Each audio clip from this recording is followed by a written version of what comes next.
নমস্কার। শুভ সন্ধ্যা। শুভ সন্ধ্যাটা সত্যিই শুভ আজকে, বা 4 তারিখের পরের প্রতিটি শুভ সন্ধ্যা শুভ সন্ধ্যা। তার আগে বলতেও তো বলতাম, কিন্তু শুভ ছিল না। জয় শ্রীরাম। তার কারণ এটা বলতেই হবে, এই জন্যে বাংলাদেশি স্লোগান তো দেওয়া যাবে না, ওটা বন্ধ করতে হবে। আমি চাই ওই স্লোগানগুলো আইন করে বিল এনে বন্ধ করার, সে কথা আমি প্রথম দিন বলেছি বিধানসভায়।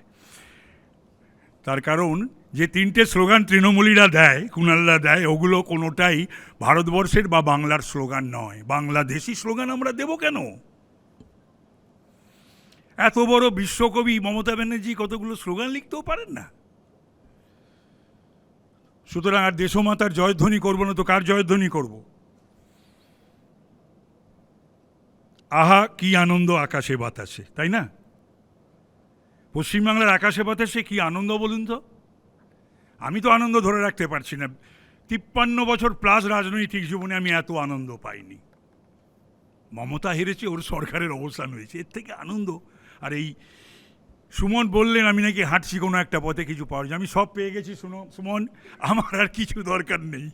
যা পেয়েছি এই জীবনে আমি এর থেকে বেশি কিছু আশাও করি না বা করিনি। একটা অদ্ভুত ভয়ের বাতাবরণ সৃষ্টি হয়েছিল, সেইটা অন্তত মানুষ কাটিয়েছে, আমরাও কাটিয়েছি। এবং আজকে যদি এই শিরোনামটা, সুমন বলেছে অবশ্য, চেঞ্জ করার দরকার ছিল। সবচেয়ে বড় গুন্ডা তৃণমূলের, মমতা নেই, সিকিউরিটি নেই, মানে ওই কি বলবো আমি, ওই বকাটে ছোঁড়াটা প্রচারে যেতে পারিনি, ডেপো। পলিটিক্সেও এই সমস্ত ডেপো ছেলে ছোকরা আছে। পলিটিক্সটাই করলো না, সব কিছু চাই, সব কিছু পেতে হবে। তো তার সবচেয়ে বড় গুন্ডা 1,68,000 ভোটে তাকে 24-এ লিড দিয়েছিল ওই কেন্দ্র থেকে। তৃণমূলীরা শুনছেন তো, কি বলবেন এসআইআর নিয়ে? এরপরও কিছু বলবেন? 1,68,000 ভোটে লিড দেওয়ার পরও মিঠুনদের মতন পুলিশ নেই, মমতা নবান্নে নেই, ভাইপো প্রচারে নেই, জাহাঙ্গীর ময়দানে নেই। আহা কি আনন্দ আকাশে বাতাসে, তাই না? তো এইরকম 4 তারিখের পর ওই কারবাইডে পাকা ছোকরা বলেছিল নাকি দেখে নেবে অমিত শাহজিকে 12টার পরে। মানে এটা ফচকেমিরও একটা, ফাজলামিরও একটা সীমা থাকা দরকার, ঠিক না? বলুন আপনারা। তারপরে মনে করুন আমাদের বাংলায় আমরা বলি, এগুলো আমি বলতাম না, এগুলো আমি বলতে বাধ্য হচ্ছি, এবং আমি একদম ডেলিভারেটলি বলছি, আমি সাধারণত এই সমস্ত শব্দ ব্যবহার করি না। যে শব্দ ইদানিংকালে মমতার অভিষেক ব্যবহার করলো, এটা বাংলার সংস্কৃতি, বাংলা ভাষা। ইলচরে পক্ষ আমাকে বলেছিল কি জানেন, আমি বলেই দিই, আমাকে বলেছিল গিয়ে মানিকতলাতে, যে আমি মানিকতলাতে আমাকে ও মাছ কাটাবে। আমি জানি না দুটো অর্থে এটা জেলিয়া কৈবর্তদেরও অপমান করলো কিনা আমি জানি না, মৎস্যজীবীদের। কিন্তু আমি এটা বলতে পারি, আমি মানিকতলায় মাছ কাটবো, কিন্তু যারা বড় বড় মাছ কাটে তাদের পাশে একটা ছোকরা থাকে আঁশ ছাড়ানোর, সেইটা কিন্তু অভিষেক থাকবে। আমি মাছ কাটবো মানিকতলার বাজারে, কোনো অসুবিধা নেই, লজ্জা কিসের? আমরা তো তাদের কাছ থেকেই মাছ কিনে খাই। কি ঔদ্ধত্যটা একটা ভাবুন শুধু, ঔদ্ধত্যটা। আমি ওর পিসির সমবয়সী, এবং বোধহয় পলিটিক্সটা বোধহয় 6 মাস 1 বছর আগে ওর পিসির থেকে আগে করেছি। আর রাজ্যের নেতাও আমি ওর পিসির আগে ছিলাম, তখন ওর পিসির জেলার নেতা। তার এই সমস্ত কথা শব্দ, এই যে অহংকার তৃণমূলীদের হয়েছিল না, মমতা অভিষেক থেকে শুরু করে নন্টে ফন্টে পর্যন্ত, এটা মানুষ সহ্য করতে পারল না, এটা গ্রহণ করতে পারল না, তছনছ করে দিল, চূর্ণ বিচূর্ণ করে দিল। এটা অবশ্যম্ভাবী ছিল, ভবিতব্য ছিল। আমাদের উপর অনেক কঠিন দায়িত্ব নষ্ট হয়েছে, শিরোনাম যেটার, সেই কাজটা কিন্তু আমাদের করতে হবে। খুব কঠিন কাজ। 7,70,000 কোটি টাকার ঋণ মাথায়, শিক্ষাটা লাটুবাবুর ছাদে, স্বাস্থ্য শ্মশানে, শিল্প ডুগডুগি বাজাচ্ছে, ললেসনেস কোথায় গিয়ে দাঁড়িয়েছে ভগবান জানে। গুন্ডারা পুলিশ না পুলিশরা গুন্ডা। তো এই যে রাজীব কুমার মার্কা বা মনোজ ভার্মা, বিনীত গোয়েল মার্কা, বা এই সল্টলেকের পাশের এই মুকেশ মার্কা, এই সমস্ত আইপিএস আর তাদের অধস্তনরা একেবারে জয়েন্ট ভেঞ্চারে লুটে ফুটে খেয়েছে বাংলাকে। সেই লুটে পুটে খাওয়া বাংলাকে সোজা করে দাঁড়ানো কিন্তু চারটিখানি কাজ না, অত্যন্ত কঠিন কাজ। কিন্তু এই কঠিন কাজটা আমাদের করতে হবে, করতেই হবে। বাংলার মানুষ যে দায়িত্ব আমাদের স্কন্ধে দিয়েছে, আমাদেরকে সেই কাজটা পূরণ করতেই হবে। এইটুকুনি বলতে পারি যে এই বাংলায় আর উন্মাদিনী সৌদামিনী রঙ্গভরে আর নৃত্য করবে না, সেটা আর হবে না।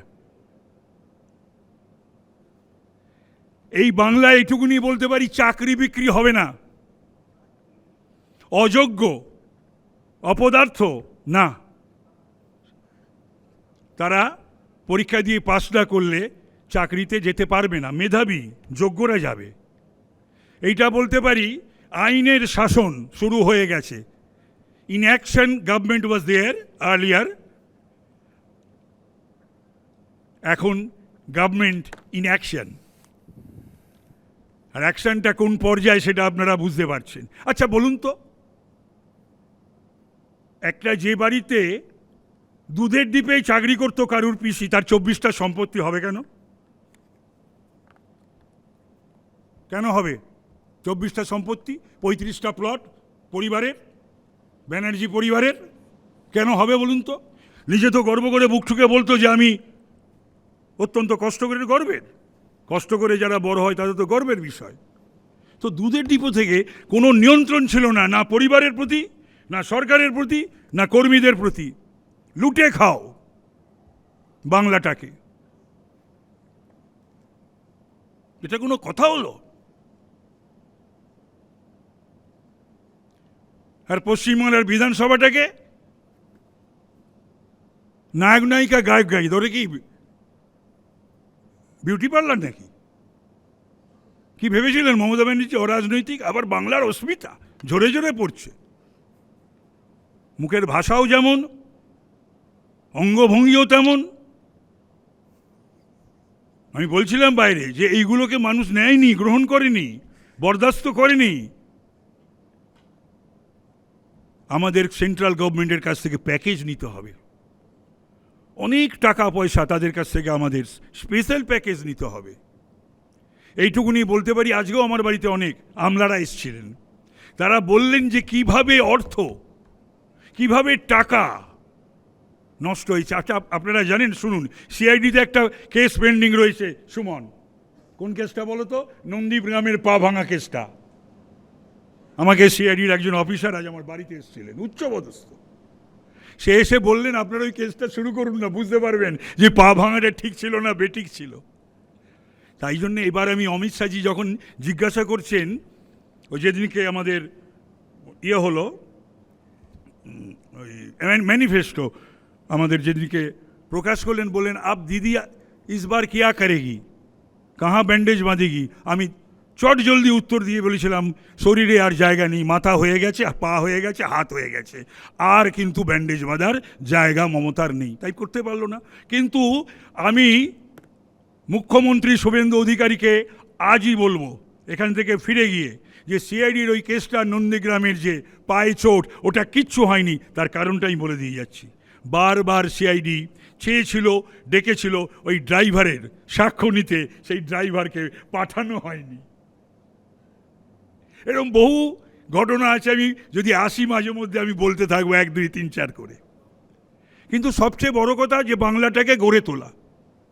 আজকে এই যে লড়াইটা ছিল, this was not a mayor election to elect Tapas Roy or Ritesh Tewari or Sajal Ghosh or Sardat Mukherjee. এই নির্বাচনটা শুধুমাত্র একটা সরকার গড়ার নির্বাচন ছিল না, ইট ওয়াজ মোর দ্যান দ্যাট। এই নির্বাচনটা ছিল ধর্ম বনাম অধর্মের লড়াই, এটা ছিল ধর্মযুদ্ধ। এই যুদ্ধে যদি জয়লাভ না করতাম আমরা, আমি জানি না কি ভয়ঙ্কর পরিস্থিতির সামনাসামনি হতে হতো আমাদের সকলের। দলটা এবং সরকারটা তো জাহাঙ্গীরদের হাতে চলে গেছে, শাহজাহানদের হাতে চলে গেছে, শওকতদের হাতে চলে গেছে, কেষ্টমণ্ডলদের হাতে চলে গেছে। এদের কেন পুলিশ দেওয়া হবে বলুন তো? সামনে পেছনে ফ্রন্ট এসকর্ট, রিয়ার এসকর্ট, কেন কেন কি জন্যে? অতগুলো গাড়ি থাকবে কেন অভিষেকের সঙ্গে? ফ্রন্ট এসকর্ট, রিয়ার এসকর্ট, ও কে? Who is he? এইগুলোকে ভালোভাবে নেয়নি পশ্চিমবাংলার মানুষ। তারপরে এই ঔদ্ধত্য, ওই অহংকার, ওই সমস্ত কথা, ওই সমস্ত ভাষা, এগুলো কিন্তু কখনো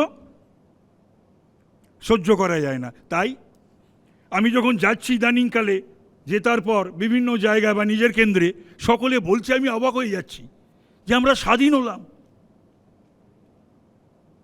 স্বাধীন হলাম মানে পরাধীন ছিলাম নাকি? আমি নয় বলছি আমরা পাপমুক্ত হলাম, আমাদের সাবমোচন হলো, সাবমুক্ত হলাম, ভয়মুক্ত হলাম। সাধারণ মানুষ বলছে আমরা স্বাধীনতা পেলাম, আমরা স্বাধীন হলাম।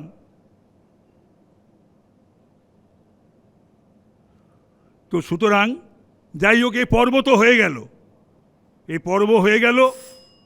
এখন শুধু সময়ের অপেক্ষা, তৃণমূল পার্টিটা কবে উঠে যাচ্ছে, নিজেরা ভেঙে চুরমার হয়ে যাবে কয়েকদিনের মধ্যে। তারপরে এটা কিন্তু কখনো পশ্চিমবাংলার বুকে হয়নি কোনো মুখ্যমন্ত্রীর ক্ষেত্রে।